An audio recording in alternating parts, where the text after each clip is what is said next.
Deputada dos Estados Unidos exibe foto de Alexandre de Moraes e o chama de tolo no Congresso. Vejam a seguir. Unfortunately, while I was doing my research, I just came to the conclusion that now Brazil not only has a convicted felon for political corruption as president, Ignacio Lula da Silva, but now has a totalitarian operator as the Chief Justice of the Supreme Court called Alexandre de Moraes.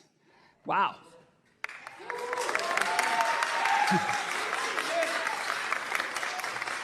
Thank you. I mean, there's nothing to celebrate. Poor Brazilians. They deserve a lot better. The most important country, saying it, finally. The most important country in the, economically speaking, or the largest economy in the Western Hemisphere, I mean, South America, I should say, to be more precise, deserves better.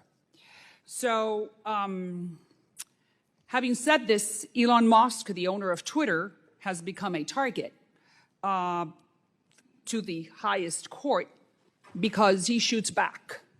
And that's the way you do it in a democracy.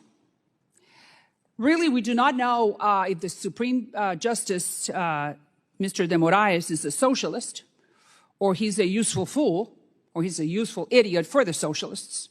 But we do know that he is curtailing the most fundamental right that any democracy, including the Brazilians, have, which is free speech.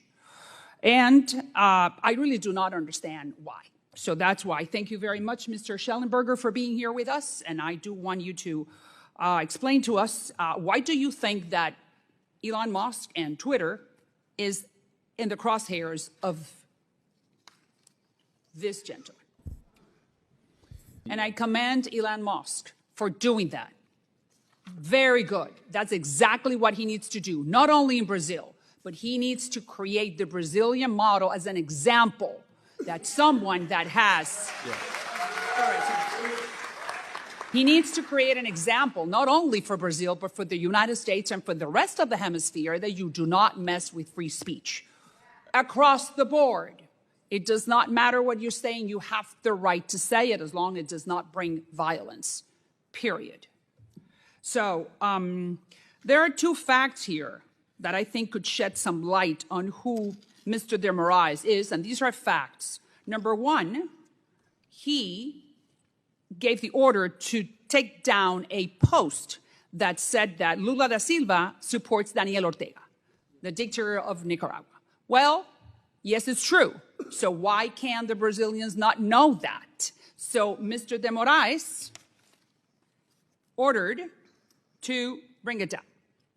Number two, he gave 1 hour to the company, to Twitter, to take down posts by conservative politicians, or they would be fined $30,000. So 1 hour, what about if you read the email 30 minutes into it? So you only had 30 minutes to bring it to, take it down, or be fined $30,000. And those two politicians are here, Carla Zambelli and Marcel Van Hatten. Is that true? Yes.